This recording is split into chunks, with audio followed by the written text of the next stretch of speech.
Hello दोस्तों, आप सभी का स्वागत है हमारे यूट्यूब चैनल आशीष जीके एकेडमी पे। तो दोस्तों, आज का टॉपिक हम लोग शिक्षण कौशल और करेंगे शिक्षण का। तो यह शिक्षण का जो कि हम लोग के भारतीय शिक्षा समाज का जो टॉपिक है, इससे प्रश्न आते हैं जिसमें हम लोग देखे होंगे सुपर टेट में कि उपनयन संस्कार, ब्राह्मण के शिक्षा कब दी जाती है, वैश्य समाज को शिक्षा कब दी जाती है। तो यह सब टॉपिक हम लोग इसमें पढ़ेंगे। तो आप लोग इस वीडियो को पूरा अंत तक देखिएगा, बने रहिएगा लास्ट तक। तो चलिए हम लोग स्टार्ट करते हैं आज का पहला टॉपिक, ठीक ना। तो आज का हम लोग टॉपिक पढ़ेंगे वैदिक कालीन शिक्षा। यह जो वैदिक कालीन शिक्षा है यह बहुत इंपॉर्टेंट है, ठीक ना। यह सुपर टेट में आते हैं ऐसे टॉपिक, और जो लोग नए जुड़ रहे हैं इससे, तो आप लोग चैनल को सब्सक्राइब जरूर कर लीजिएगा और बेल आइकन को दबा लीजिएगा, जिससे वीडियो का नोटिफिकेशन आप तक पहुंचता रहेगा। तो चलिए स्टार्ट करते हैं आज का हम लोग टॉपिक वैदिक कालीन शिक्षा। देखिए, वैदिक कालीन शिक्षा जो है यह भारतीय शिक्षा का स्वर्ण युग कहा जाता है, ठीक ना। जो वैदिक कालीन शिक्षा है यह भारतीय शिक्षा का स्वर्ण युग कहा जाता है। आप लोग इसको याद रखिए, आपसे पूछ सकता है कि भारतीय शिक्षा का स्वर्ण युग किसे कहा जाता है, तो आप लोग बता सकते हैं कि वैदिक कालीन शिक्षा को, ठीक ना। और शिक्षा के केंद्र क्या थे, तो उस समय शिक्षा के वैदिक कालीन शिक्षा में गुरुकुल थे, जो नगरों के शोर शराबे से दूर किसी जंगल या नदी के आसपास होते थे, ठीक ना। जो शिक्षा थी गुरुकुल की, यह शोर शराबे से दूर नदी के किनारे या जंगल में होती थी। शिक्षा निःशुल्क थी तथा राज्य का शिक्षा पर पूरी तरह ऋषियों पर अधिकार था। जो शिक्षा यह थी, यह तो निःशुल्क शिक्षा थी, लेकिन इस पे राज्य का शिक्षा पर कोई राज्य की शिक्षा का कोई प्रभाव नहीं था। इस पे ऋषियों का अधिकार था ना। इस पे क्या था, ऋषियों का अधिकार था इस शिक्षा पे, गुरुकुल शिक्षा पे, ठीक ना। गुरुकुल की आय, जो गुरुकुल की आय के जो साधन थे उसमें था हमारा भिक्षाटन था, और राजा द्वारा दिए गए सहयोग। जो राजा थे उस समय के लोग, तो वह राजा द्वारा दिए गए सहयोग, और जो धनी लोग थे उस समय के वो लोग क्या करते थे, वो लोग सहायता करते थे। और जो समापवर्तन संस्कार होता था बच्चों का, जो शिक्षा थे, जो भिक्षाटन मांगने जो जाते थे और जो शिक्षार्थी थे, तो वहाँ के उनका जब समावर्तन संस्कार होता था तो उसके घर लौटने के शिष्य द्वारा दी गई जो गुरु दक्षिणा थी, वह गुरुकुल की आय थी। तो यह सब गुरुकुल की आय थी, आप लोग इसको याद रखिएगा, ठीक ना।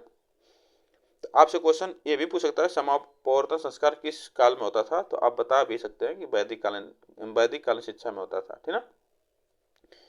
देखिए, प्रारंभिक शिक्षा की शुरुआत कहाँ से होती थी, तो यह घर पर ही विद्या आरंभ शिक्षा से होती थी। आपसे पूछ सकता है कि प्रारंभिक शिक्षा की शुरुआत कहाँ से होती थी, तो घर से होती थी, और किससे होती थी, विद्या आरंभ संस्कार से होती थी। आप लोग इसको याद रखिएगा, विद्या आरंभ संस्कार से होती थी, और कितने वर्ष में होती थी, यह 5 वर्ष में होती थी। आप लोग इसको याद रखिएगा, ठीक ना। वैदिक कालीन शिक्षा में यह होता था विद्या आरंभ संस्कार, ठीक। जिससे इसमें देखिए, कुल पुरोहित बालक को स्नान के बाद नए वस्त्र धारण कराकर उसकी उंगलियां पकड़कर चावल के दानों पर वर्ण अक्षर लिखवाता था। जो कुल पुरोहित थे उस समय के, मतलब किसी भी समाज के जो कुल पुरोहित थे, तो उसका जो स्नान कराने के बाद जो संस्कार हुआ करता था, तो उसमें नए वस्त्र पहनाया जाता था, और उसके अंगुलियों से बच्चे के क्या किया जाता था, उसके चावल पर वर्ण लिखवाया जाता था, वर्णमाला लिखवाया जाता था, ठीक।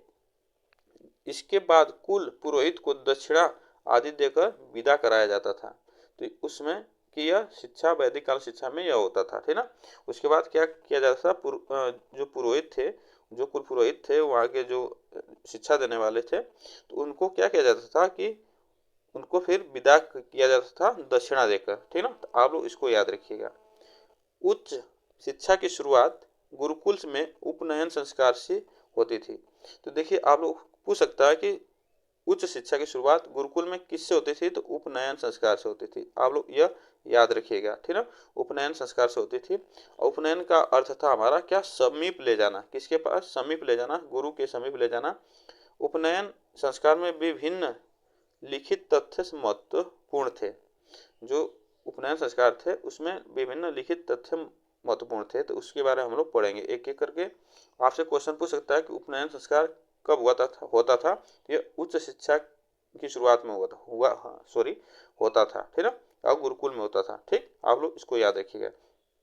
और इसको हम लोग जो महत्वपूर्ण टॉपिक है, देखिए समाज, जो ब्राह्मण समाज था उसकी शिक्षा के बारे में हम लोग पढ़ेंगे एक एक करके। तो इस ब्राह्मण समाज के बच्चों की उम्र 6 से 8 वर्ष में शिक्षा आरंभ करते थे। जो ब्राह्मण समाज के बच्चे थे वह 6 से 8 वर्ष में शिक्षा प्रारंभ करते थे। वैदिक कालीन शिक्षा ब्राह्मण समाज के बच्चे बसंत मौसम में शिक्षा प्राप्त करने का समय था। जो ब्राह्मण समाज के बच्चे थे वैदिक कालीन शिक्षा में, तो यह कब था, तो बसंत जो मौसम था उस समय यह ब्राह्मण समाज के बच्चे उस समय शिक्षा प्राप्त करते थे, ठीक ना। ब्राह्मण समाज के बच्चे गायत्री मंत्र का प्रयोग करते थे, उच्चारण करते थे। या आप लोग इसको याद रखिएगा, आपसे क्वेश्चन पूछ सकता है किस समाज के बच्चे गायत्री मंत्र का उच्चारण करते थे, तो आप लोग बता सकते हैं कि ब्राह्मण समाज के, ठीक ना। ब्राह्मण समाज के बच्चे ऊपरी वस्त्र काले हिरण की खाल पहनते थे, तो आप लोग इसको याद रखिएगा, यह आ चुका है टॉपिक, ठीक ना। ब्राह्मण समाज के बच्चे ऊपरी वस्त्र जो पहनते थे वह काले हिरण की खाल पहनते थे। आप लोग इसको याद रखिएगा, काले हिरण की खाल पहनते थे ब्राह्मण समाज के बच्चे। ठीक, चलिए आगे चलते हैं। और गायत्री मंत्र का उच्चारण करते थे। ठीक, क्षत्रिय समाज, जो क्षत्रिय समाज था इनके बारे में शिक्षा हम लोग पढ़ेंगे। जो क्षत्रिय समाज था, बच्चों की शिक्षा प्रारंभ करने की उम्र जो थी यह थी 10 वर्ष की थी। जो क्षत्रिय समाज के बच्चे थे उन सभी बच्चों की उम्र 10 वर्ष थी। क्षत्रिय समाज के बच्चे ग्रीष्म ऋतु में शिक्षा प्राप्त करते थे। ठीक, तो आप लोग इसको याद रखिएगा, यह क्वेश्चन आ सकता है, इसको क्वेश्चन आप याद रखिएगा, ऐसा क्वेश्चन आएगा सुपर टेट में। जो ग्रीष्म ऋतु था उस समय क्षत्रिय समाज के बच्चे शिक्षा प्राप्त करते थे। और यह क्षत्रिय समाज के बच्चे किस मंत्र का उच्चारण करते थे, तो त्रिष्टुप जो मंत्र था, त्रिष्टुप मंत्र था, उसका उच्चारण करते थे क्षत्रिय समाज के बच्चे। त्रिष्टुप मंत्र यह क्षत्रिय समाज के बच्चे पढ़ते थे, उच्चारण करते थे। और क्षत्रिय समाज के बच्चे वस्त्र में, जो वस्त्र था उन लोगों को पहनने के लिए, वह धब्बेदार हिरण की खाल पहनते थे। ठीक, वह क्या करते थे, धब्बेदार जो हिरण थे उसकी खाल यह पहनते थे। ठीक, तो क्षत्रिय समाज के बच्चे जो थे वह धब्बेदार हिरण के खाल पहनते थे। आप लोग इसको याद रखिएगा। अब वैश्य समाज के बारे में हम लोग पढ़ते हैं। इस समाज के बच्चे इनकी उम्र कितनी थी, तो 11 से 12 वर्ष में शिक्षा प्राप्त करने की थी। आप लोग इसको याद रखिएगा, इनकी उम्र वैश्य समाज की 11 से 12 वर्ष में शिक्षा प्राप्त करते थे। और वैश्य समाज जो था यह कब, इसका समय था शरद ऋतु में यह शिक्षा प्राप्त करते थे। जो शरद ऋतु थी उस समय, तो यह उस समय वैश्य समाज के बच्चे शिक्षा प्राप्त करते थे। ठीक, आप लोग इसको याद रखिएगा। ठीक, यह बहुत इंपॉर्टेंट टॉपिक है। वैश्य समाज के बच्चे जगती मंत्र का उच्चारण करते थे। किसका मंत्र का, जगती मंत्र था, यह इसका उच्चारण करते थे वैश्य समाज के बच्चे, जगती मंत्र का उच्चारण करते थे। आप लोग इसको याद रखिएगा। ठीक, इस समाज के बच्चों को वस्त्र के रूप में बकरे की खाल पहनाते थे। जो बकरे की खाल थी वह पहनाया जाता था, पहनते थे जो वैश्य समाज के बच्चे थे। तो आप लोग इसको याद रखिएगा। ठीक, गुरुकुल में निवास करने वाले शिष्य को ब्रह्मचारी, जो गुरुकुल था उसमें जो बच्चे निवास करते थे, जो उसमें क्या कहा जाता था, ब्रह्मचारी, कुलवासी या अंतवासी या द्विज कहा जाता था। द्विज का अर्थ है दूसरा जन्म, ठीक ना। द्विज का अर्थ है दूसरा जन्म। क्वेश्चन ये पूछ सकता है कि द्विज का अर्थ क्या होता है, तो दूसरा जन्म होता है। आप लोग इसको याद रखिएगा। जो गुरुकुल में बच्चे रहते थे, निवास करते थे शिष्य, उनका जो ब्रह्मचारी, जो उन्हें क्या कहा जाता था, ब्रह्मचारी कहा जाता था, कुलवासी कहा जाता था, अंतवासी कहा जाता था या द्विज कहा जाता था। ये आप लोग इसको याद रखिएगा, ठीक ना। इसमें से क्वेश्चन आ सकता है, इसको भी इंपॉर्टेंट में लगा लीजिएगा। शिक्षा की अवधि सबसे कम जो थी 12 वर्ष की थी। जो कोई भी शिक्षा पढ़ता था तो उसकी अवधि, एक वेद को पढ़ने के लिए 12 वर्ष लगते थे, क्योंकि एक वेद था उसको पढ़ने में कितने वर्ष लगते थे, तो 12 वर्ष लगते थे। आप लोग इसको याद रखिएगा। तो आपसे क्वेश्चन ये भी पूछ सकता है कि एक वेद को पढ़ने में कितना समय लग जाता था, कितने वर्ष लगता था, तो 12 वर्ष आप बताएंगे। ठीक, अगर किसी को चारों वेद पढ़ने थे तो उसे कितने वर्ष लग जाएंगे, तो 48 समय। हाँ, जो 4 वेद थे तो उसे 48 वर्ष का समय लगता था। ठीक ना, आप लोग इसको याद रखिएगा। अगर चारों वेद पढ़ेंगे जो शिष्य, उसे 48 वर्ष लगता था पढ़ने में। और आप ये क्वेश्चन इंपॉर्टेंट है, आप लोग इसको एकदम रट जाइएगा। इसमें क्वेश्चन आता है, एक वेद के ज्ञाता को क्या कहा जाता था? अगर एक वेद जो पढ़ता था, एक वेद को ज्ञाता जो हो जाता था, तो उसे क्या कहा जाता था? उसे स्नातक कहा जाता था। और दो वेद के ज्ञाता को क्या कहा जाता था? तो वसु कहा जाता था। आप लोग इसको याद रखिएगा, दो वेद के ज्ञाता को वसु कहा जाता था। और तीन वेद के ज्ञाता को क्या कहा जाता था? तो रुद्र कहा जाता था। ठीक है, क्या कहा जाता था? रुद्र कहा जाता था। और चार वेद के ज्ञाता को आदित्य कहा जाता था। आप लोग, यह क्वेश्चन आया हुआ है और आएगा। ठीक, इसको रट लीजिएगा। जो चार वेद के ज्ञाता को आदित्य कहा जाता था, तीन वेद के ज्ञाता को रुद्र कहा जाता था, और दो वेद के ज्ञाता को वसु कहा जाता था, और एक वेद के ज्ञाता को स्नातक कहा जाता था। ठीक ना, तो आप लोग इसको याद रखिएगा। उस समय शिक्षा दो प्रकार की थी। देखिए, उस समय शिक्षा जो थी दो प्रकार से थे, जिसमें अपरा या सांसारिक शिक्षा, परा या धार्मिक शिक्षा। परा का मतलब परा धार्मिक शिक्षा और अपरा सांसारिक शिक्षा। आप लोग इसको याद रखिएगा। देखिए, शिक्षा की समाप्ति पर क्या होता था? समापवर्तन संस्कार होता था। जब कोई भी शिष्य था, वह क्या करता, उसकी शिक्षा समाप्त हो जाती थी, वह नहीं उसके आगे पढ़ना चाहता था। जब भी कोई शिक्षा समाप्त करना चाहता था, तो उसका समापवर्तन संस्कार होता था। उसके द्वारा शिष्य अपने घर लौटता था।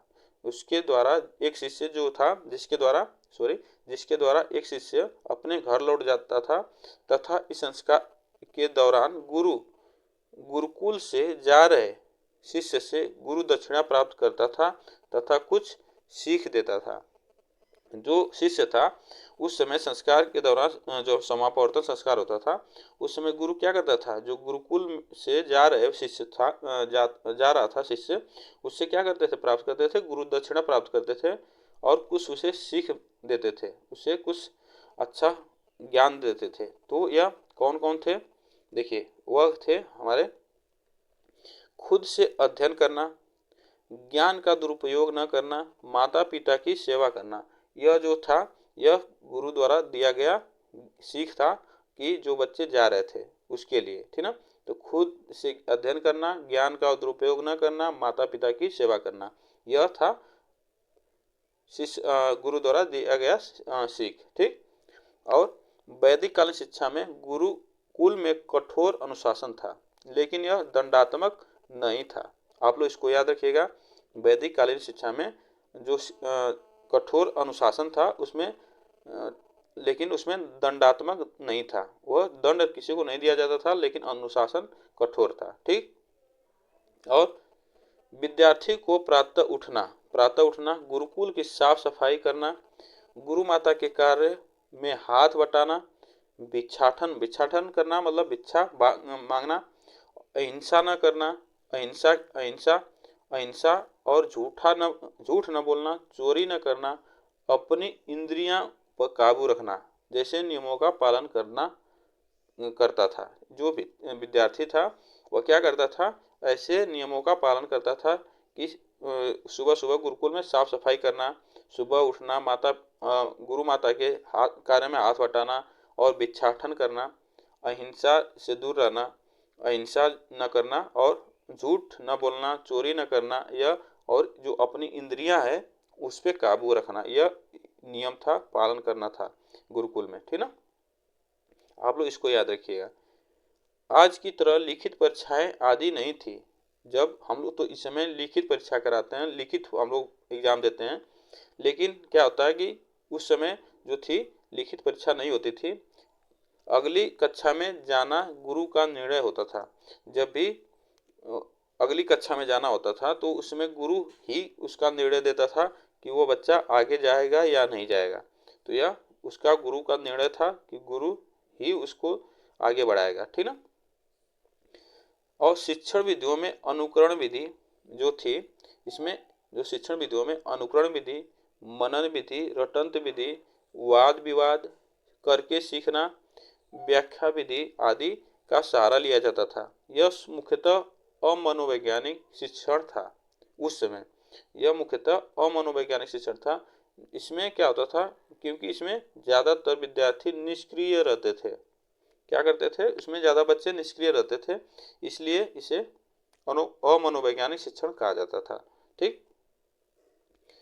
और यह जो प्रयाग, काशी, कांची आदि जो वैदिक शिक्षा के प्रमुख केंद्र हैं, उस समय के जो प्रयाग था, काशी था, कांची आदि जो वैदिक शिक्षा के प्रमुख केंद्र उस समय के थे। आप लोग इसको याद रखिएगा।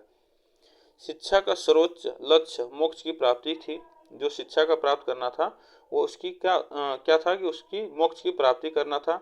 लेकिन इसके अलावा जीविकोपार्जन, सामाजिक कुशलता, भाईचारा, नैतिकता, ज्ञान या व्यवसाय भी इसका उद्देश्य था। जो भी वैदिककालीन शिक्षा के प्रमुख केंद्र थे, उसका ये तो केंद्र थे। शिक्षा का सर्वोच्च लक्ष्य जो था उसका कि मोक्ष की प्राप्ति करना था, जीविकोपार्जन करना था। ठीक। और सामाजिक कुशलता और भाईचारा और नैतिकता, ज्ञान का व्यवसाय भी इसका उद्देश्य था। तो यह वैदिक काल शिक्षा का उद्देश्य था। आप लोग इसको ठीक ना याद रखिएगा, इससे प्रश्न आते हैं। तो आज के यह जो टॉपिक हुआ ख़त्म, तो इसमें से आप लोग इसको नोट्स बना लीजिएगा और इसको याद कर लीजिएगा, इससे सुपर टेट में प्रश्न आते हैं। तो आज के लिए बस इतना ही, फिर मिलते हैं नेक्स्ट वीडियो में। तब तक के लिए थैंक यू सो मच। और वीडियो आप लोग को अच्छी लगी हो तो चैनल को सब्सक्राइब जरूर कर लीजिएगा और बेल आइकन को दबा लीजिएगा, जिससे वीडियो का नोटिफिकेशन आप तक पहुंचता रहेगा। तो चलिए आज के लिए बस इतना है, फिर मिलते हैं नेक्स्ट वीडियो में। तब तक के लिए थैंक यू सो मच।